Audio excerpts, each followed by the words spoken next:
Hapa umeona ni sample tu. Bilioni 4.7 imelala hapa na miundombinu yote kama ulivyoiona. Lakini nakuthibitishia katika kipindi hiki cha miaka 5 ya Dr. Samia Suluhu Hassan tumeweza kujenga shule mpya za sekondari 11. Pigeni makofi kwa Dr. Samia Suluhu Hassan. Lakini kana kwamba hilo halitoshi peke yake, tumeweza kujenga madarasa 748 yenye thamani ya bilioni 14 katika jimbo hili. Mpigieni makofi Dr. Samia Suluhu Hassan. Lakini katika kipindi hiki Dr. Samia Suluhu Hassan tayari amekwisha kutuunganisha na maji ya Ziwa Victoria. Tenki lenye lita milioni 2 linajengwa mpakani mwa Usimba kwa maana ya Ulambo na Kaliua. Tenki hilo lenye ujazo wa lita milioni 2, mradi ule peke yake una thamani ya bilioni 143. Unahudumia Ulambo, Kaliua na Sikonge. Mpigieni Dr. Samia Suluhu Hassan.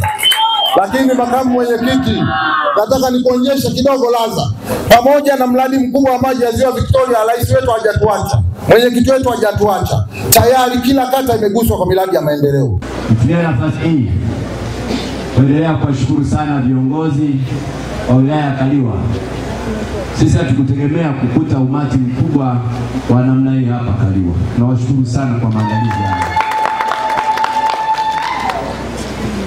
Makamu, shule hii kamati ya siasa ya mkoa ilikwisha itembelea na ina majengo mengi sana yametawalika. Eneo hili ni kubwa sana.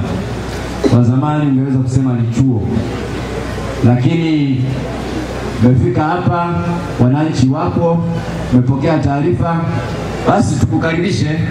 Na kinaendeleza kazi ya kuleta maisha bora kwa Watanzania. Na yaliyosemwa na mheshimiwa mbunge hapa yanatosha kuthibitisha hivi. Kwa kweli kwa miaka 4 mpaka 5 chama chetu kimetimiza ahadi zake zote kabisa. Mradi huu ni ushahidi, na shule za namna hii ziko 26, moja katika kila mkoa wa Tanzania. Na shabaha ni kuweka wasichana ambao walikuwa wana uwezo wa kusoma sayansi lakini wameachwa nyuma. Kwa hiyo tunawapa uwezo, tunawawezesha waweze kusoma na kufanya kuwa wanasayansi katika nchi yetu.